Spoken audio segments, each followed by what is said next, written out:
ሰላም የቲክቶክ ቤተሰቦቼ እንዴት ናችሁ? ሁሉ ሰላም ነው ወይ? በዚህ ቪዲዮ ፈታ ዘና እንዲሁም ቁም ነገር አዘል ቪዲዮዎችን ሰብሰብ አድርገን ይዘንላችሁ ከች ብለናል። ለዚህ ቤተሰብ አዲስ ከሆናችሁ ሰብስክራይብ በማድረግ የደወል ምልክቷን መጫን እንዳይዘነጉ። እስከ መጨረሻው አብራችሁን ቆዩ። ቀጣይ ቪዲዮዎችን ድርድር አድርጌ ያመጣላችኋለሁ። ወደ ቪዲዮ ሰላም ጋይዝ፣ እንግዲህ የዛሬ ቪዲዮቻችን በድምፃውያን ላይ ያጠነጠነ ይሆናል። ሁለት ድምፃውያን የዘፈንን ዓለም እርግፍ አድርገው መተዋቸውን ለእናንተ ማብሰር ይሆናል። በተለያየ የማህበረ ሚዲያው ላይ ልታዩ ትችላላችሁ። ነገር ግን በራሳቸው አንደበትና ላይቭ ላይ በመገኘት ትንሽ ከራሳቸው አንደበት ያወሩትን ለእናንተ የምናደርስ ይሆናል። በመጀመሪያም የአቤል ሙልጌታን ድምፃዊ አቤል ሙልጌታ እንደሚታወቀው ከማዚያምና ሙዚቃን ከመዝፈን ባሻገር ለብዙዎች የግጥምና የዜማ ድርሰት ይሰጥ እንደነበር ይታወቃል።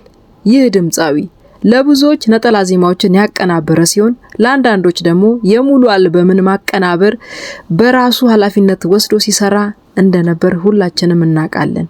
ይህ ድምፃዊ የሙዚቃ እውቀቱን ተጠቅሞ ፋና ላምሮት ላይ ከአንድም ሁለቴ ዳኝቶና የዳኝነትን የሙዚቃ የእውቀት ጥግ ያሳየን ሙዚቀኛ ነበር። ይህ ድምፃዊ በአሁኑ ጊዜ ግን ከዚህ በኋላ በሙዚቃው ዓለም እኔን አታገኙኝም፣ እንደውም የሙዚቃ ዓለም የስካር ዓለምና ራስን በራስ የመነዳት ዓለም ነው ሲል ተደምጧል። ይህ ሙዚቀኛ ከዚህ በኋላ በዝማሬና በአምልኮ ውስጥ የምታገኙኝ እንደሆነ ሲል ራሱንም ገልጿል።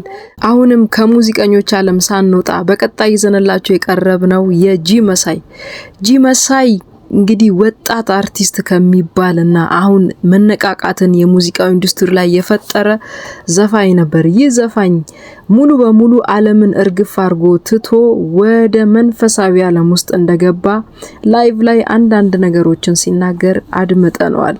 ድምፃዊው ጂ መሳይ እንግዲህ ኢየሱስን ካወቅኩ በትንሹም ቢሆን ትንሽ ቆይቻለሁ፣ ሰዎች ይጠሉሃል ምናምን የሚል አስተያየቶች ይደርሱኛል። ነገር ግን ማንም ቢጠላኝ ግድ የለኝም፣ ከክርስቶስ ፍቅር የሚለየኝ የለም ሲል ላይቭ ላይ ተደምጧል። እስቲ በጥቂቱም ቢሆን እናሰማችሁ። ወደ ቪዲዮ ነገር ያላችሁኝ ያበረታታችሁኝ የጻፋችሁልኝ ሰዎች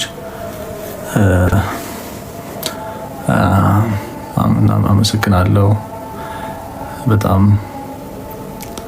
እና እኔ ክርስቶስ ኢየሱስን ያው ካወቅኩ ትንሽ ቆይቻለሁ። ትንሽ ቆየውና በምን ሐሳብ ዝም ብሎ እንደዚህ አይ ቲንክ ጥሩ አይደለም ምናምን ለአዘፋኝ ክላስ ያወርዳል፣ እንደዚህ ሰው ይጠላሃል ምናምን የሚሉ አስተያየቶች በአካባቢ በዙሪያ እንትን ይባላሉና ራሱ ክላስ የሚባለው ራሱ ኢየሱስን ማወቀው መሰለኝ። ለኔ እንደዛ ነው። ቢኮዝ ክላስ የሚባሉ ሰዎች ራሱ ስለ እግዚአብሔር መንግስት ማያውቁ ከሆኑ በማቴሪያልና በአነጋገር ክላስነት የለም።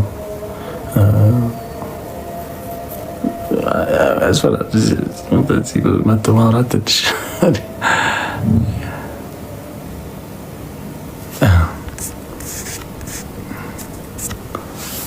እና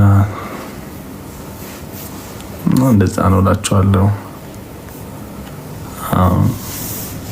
አሜን እና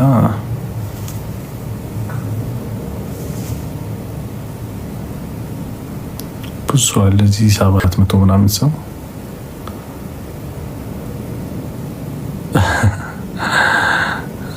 እና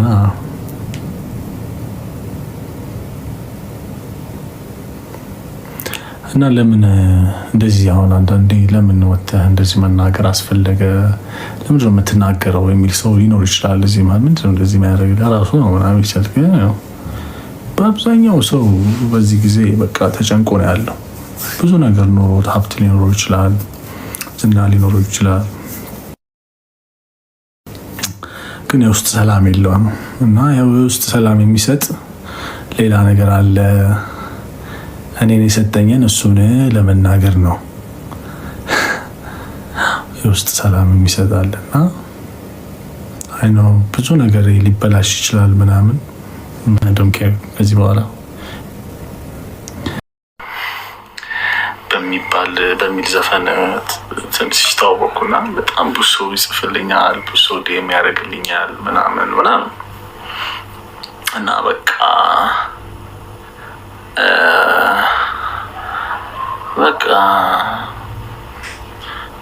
ህይወት አይ ቲንክ 21 ምናምን ዓመቴ ነበርና በቃ ህይወት እንደዚህ የሚቀጥል ነበር ይመስለኝ። ሰው ሁሉ ከበባው ምኑ አድናቆቱ ምናምን፣ ግን ሁሉም ነገር ብትናል በቃ ጊዜያዊ ነበር። ስለዚህ እና ዓለም ከንቱ ነው ምንም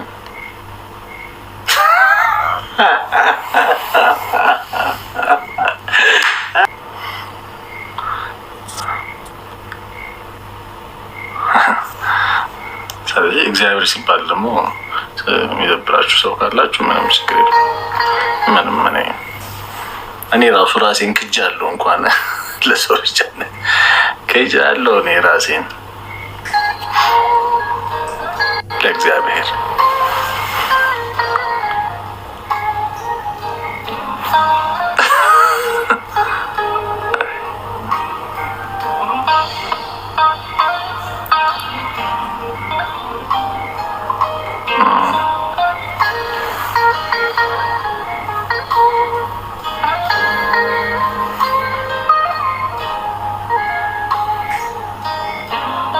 አሜን። ኬፒ ቴንክ ዩ። እግዚአብሔር ይባርክሽ።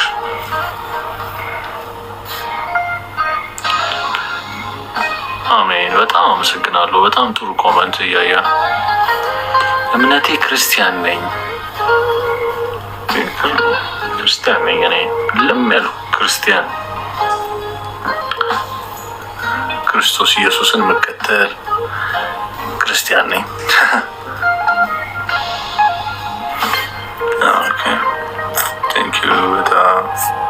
ቴንክ ዩ በጣም በእውነት ምንድን ነው የምሰራው?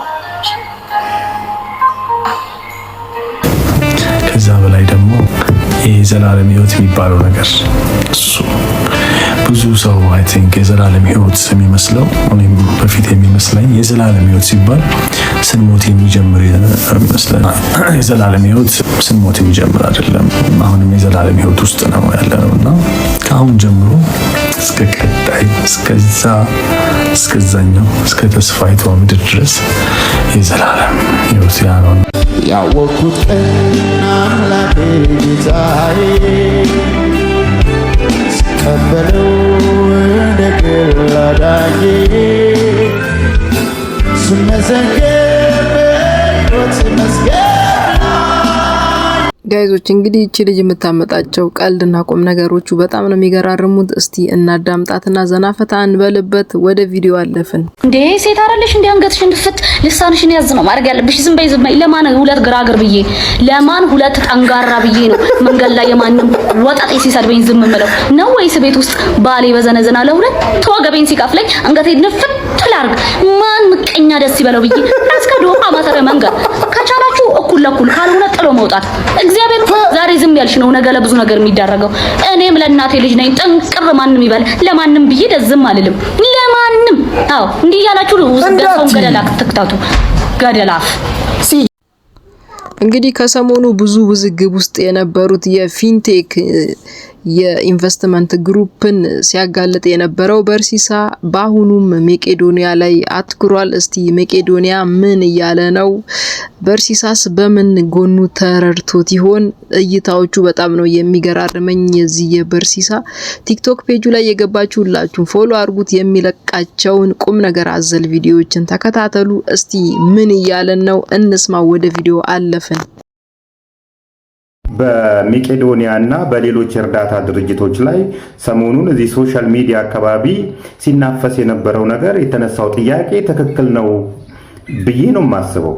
ምክንያቱም ከተነሱ ሐሳቦች መካከል የሁለቱን እንኳን ብናየው የመጀመሪያው እንደዚህ መቄዶንያ ያሉ የእርዳታ ድርጅቶች ከልመና ይውጡ ነው። ሙሉ ለሙሉ ከልመና መውጣት አይችልም።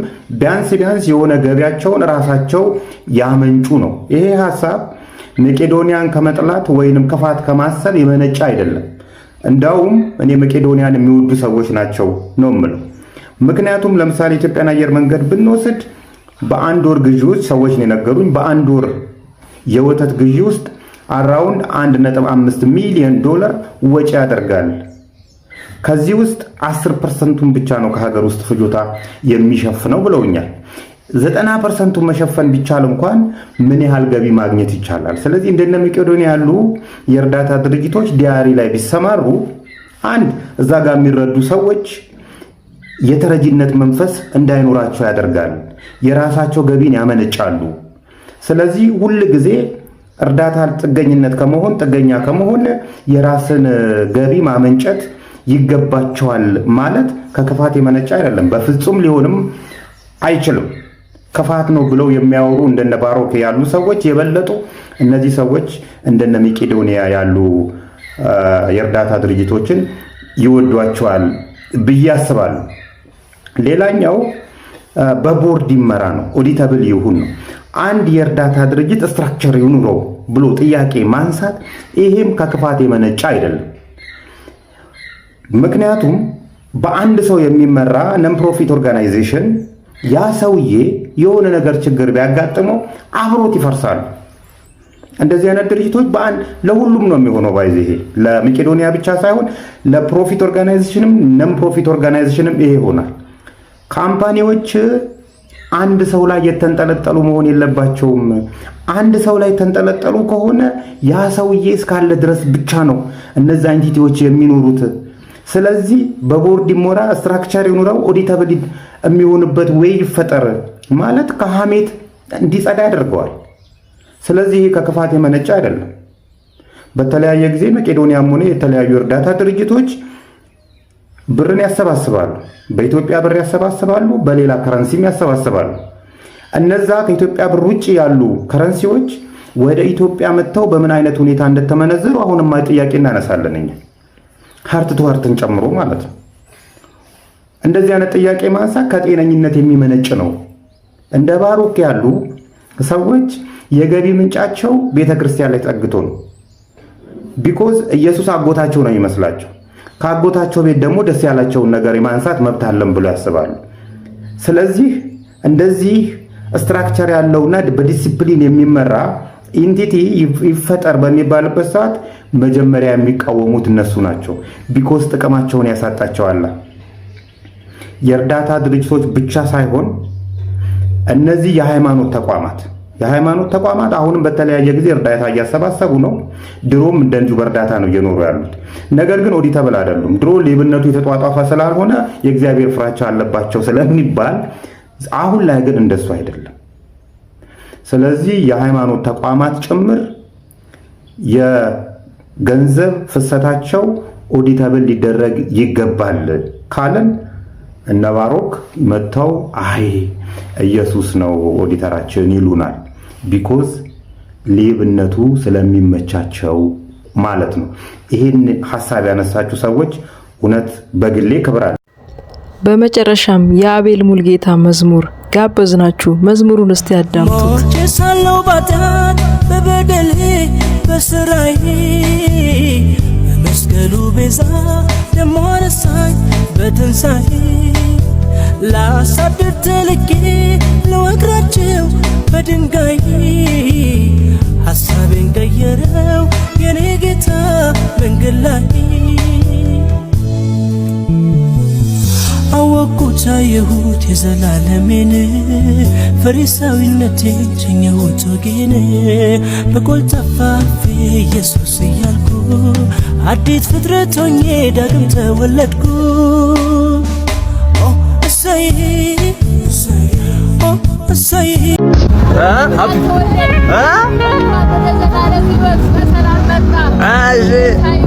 አቤት